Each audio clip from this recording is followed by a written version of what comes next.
नमस्कार दोस्तों। आज मैं आपको सुनाने जा रही हूँ काली चतुर्दशी की रात की एक ऐसी डरावनी कहानी। एक गांव में जहाँ अंधेरा इतना घना था कि चारों ओर सिर्फ काली परछाइयाँ दिखाई देती थी। पुराने कुएं के पास एक रहस्यमयी महिला सफ़ेद साड़ी में और उसके साथ एक लाल आंखों वाला लड़का। कहते हैं जो भी उनके पास गया वो कभी वापस नहीं लौटा। सन्नाटा, हवा की फुसफुसाहट और कुएं से बाहर निकलते हाथ, आपको डर के मारे सांसें थम जाएंगी।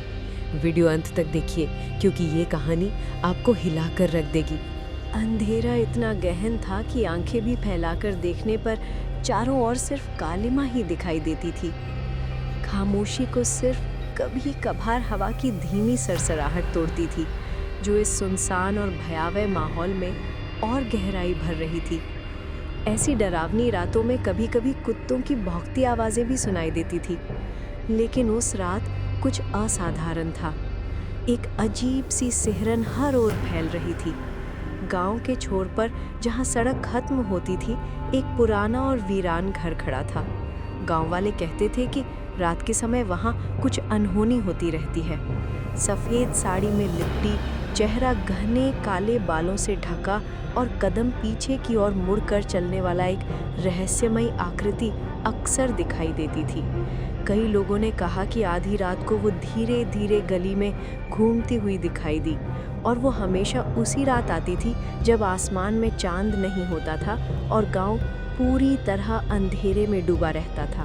लेकिन गांव का रहने वाला अजीम, जो पढ़ा लिखा और तरकशील लड़का था, इन सब अंधविश्वासों पर बिल्कुल यकीन नहीं करता था। शहर से लौटते समय उसकी बस काफ़ी देर से गांव पहुंची थी और वो गांव के बाहरी बस स्टॉप पर उतरा। रात का समय ठीक 12 बज रहा था। कंडक्टर हंसते हुए उसे चेतावनी देता हुआ बोला, ध्यान रखना भाई, इस रास्ते में कुछ अजीब बातें होती रहती हैं। कहते हैं रात में कोई भटकती हुई आकृति दिखती है। उस पुराने कुएं के पास मत जाना। अजीम ने मुस्कुराते हुए कहा, मैं पढ़ा लिखा इंसान हूँ, ऐसे किस्सों पर मुझे यकीन नहीं, मुझे इससे कोई फर्क नहीं पड़ता। कंडक्टर गंभीर होते हुए बोला, मैं सिर्फ तुम्हें आगाह करना चाहता हूँ, यहाँ रात के इस समय कोई बस स्टॉप पर नहीं उतरता। कुछ दिन पहले एक आदमी इसी बस में चढ़ा था और जानते हो क्या हुआ? वो पूरी रात बस में ही रहा, गांव में नहीं उतरा, सुबह ही लौटकर चला गया। अजीम ने थोड़ी देर रुककर आंखें सिकोड़ते हुए कहा, कितना अजीब है कि कोई अपने गांव में ही डर कर रात नहीं रह सकता। सोचो अगर वो वही रात वहां रहा होता तो क्या होता? कंडक्टर ने आवाज़ धीमी कर दी और धीरे कहा, हमें नहीं पता, लेकिन कुछ साल पहले भी ऐसा एक मामला हुआ था और आज भी गांव के लोग उस रात के बारे में फुसफुसाते रहते हैं। असीम ने मुस्कुराते हुए कहा, ये सब बस कहानी और अफवाहें हैं, मैं ऐसे किस्सों पर ध्यान नहीं देता। उसने अपना बैग संभाला और गांव की तरफ बढ़ने लगा।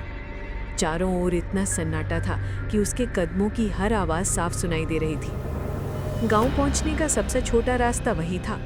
वो प्राचीन कुएं के पास से होकर जाता था, लेकिन उसी राह को लेकर गांव वाले सबसे अधिक डरते थे। जैसे ही वो धीरे धीरे आगे बढ़ा, ठंडी हवा और भी तेज महसूस होने लगी।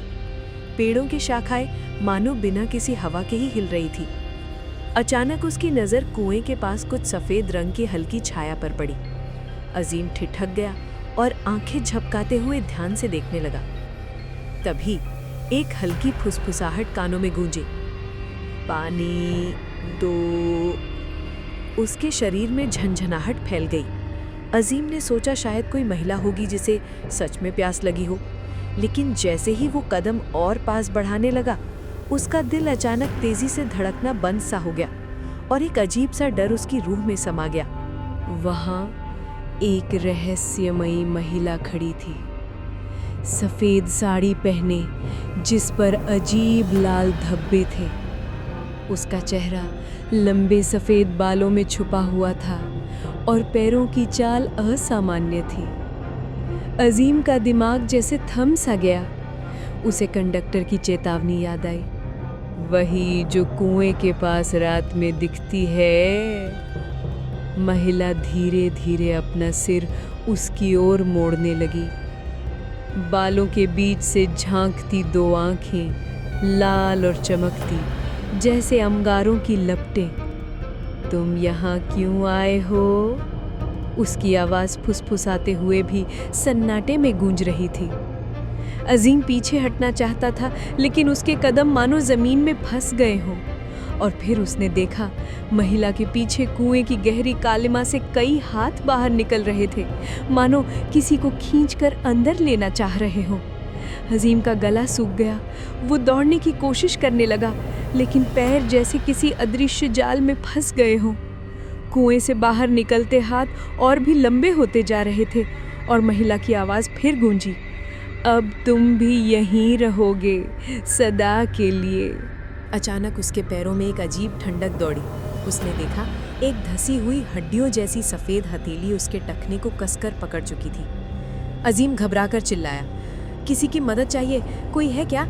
लेकिन गांव की सुनसान गलियों में उसकी आवाज़ बस हवा में खो गई। धीरे धीरे उसे खींचा जा रहा था कुएं की ओर। उसके नाखून ज़मीन पर रगड़ते हुए खुरदुरी लकीरें छोड़ रहे थे। कुएं के पास खड़ी महिला अब जोर जोर से हंस रही थी, एक भयानक ठंडी हंसी जिसमें इंसानी भावनाओं का कोई अंश नहीं था। जैसे ही उसने चेहरा दिखाया, अजीम का दिल धक से रह गया।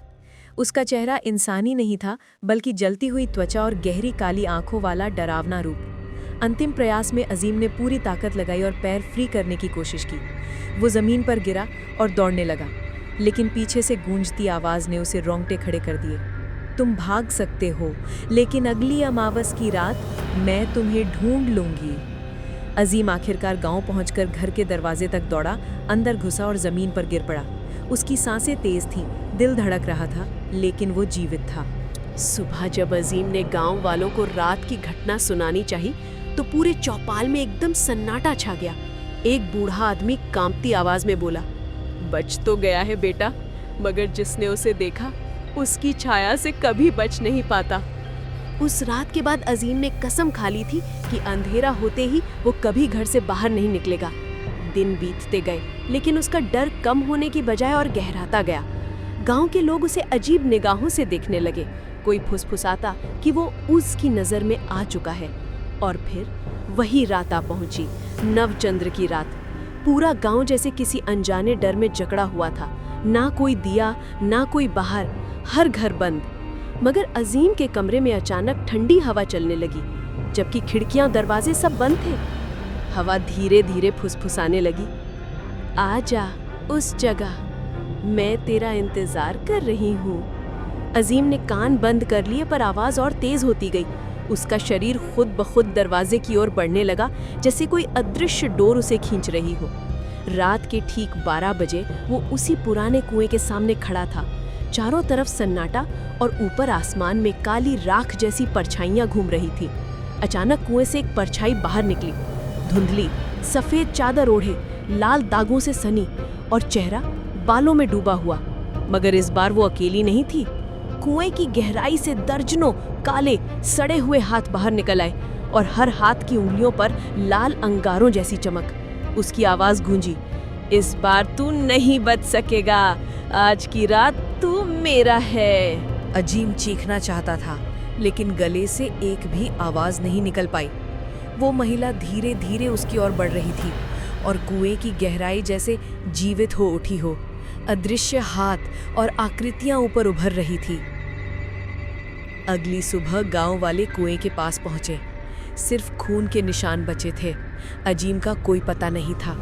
बुजुर्गों ने कांपते हुए कहा, अब वो अकेली नहीं रही, अब उसके साथ एक और है। उस रात के बाद गांव की हवा हमेशा बदल गई। कुएं के पास अब केवल वो महिला नहीं दिखती, बल्कि अजीम की आत्मा भी उसके साथ भटकती है। जो कभी तर्कशील और हंसमुख लड़का था, वो अब लाल आंखों वाला भयानक साया बन चुका था। रात के सन्नाटे में लोग अक्सर दो आवाजें सुनते हैं, पहली महिला की कर्कश हंसी और दूसरी अजीम की चीख, जो अब डरावनी हंसी में बदल गई है। कभी कभी राह भटककर लोग कुएं के पास पहुंच जाते हैं। वहां एक युवक खड़ा दिखता है, साफ नीली शर्ट और काली पैंट में, बिल्कुल साधारण सा। वो धीरे बोलता है, डरने की जरूरत नहीं, मैं तुम्हें रास्ता दिखाता हूँ। लेकिन जैसे ही कोई उसके पीछे चलता है, अंधेरे में अचानक महिला का भूत प्रकट होता है। फिर दोनों मिलकर उस दुर्भाग्यशाली को कुएं की गहराई में खींच लेते हैं। गांव वालों ने अब उस रास्ते से पूरी तरह दूर रहना सीख लिया है। कुएं को मिट्टी से भरने की कोशिशें की गई, लेकिन हर सुबह मिट्टी वापस बाहर निकलती पाई गई। लगता है कि कुआं खुद किसी को निगलने के लिए खुला ही रहता है। आज भी अमावस्या की रात को जब हवा सन्नाटे को काटती है, गांव वाले दरवाजे कसकर बंद कर लेते हैं, क्योंकि वो जानते हैं वो अब अकेली नहीं, अजीम भी उसके साथ है। और जब दोनों की हंसी एक साथ गूंजती है तो पूरा गांव डर से कांप उठता है।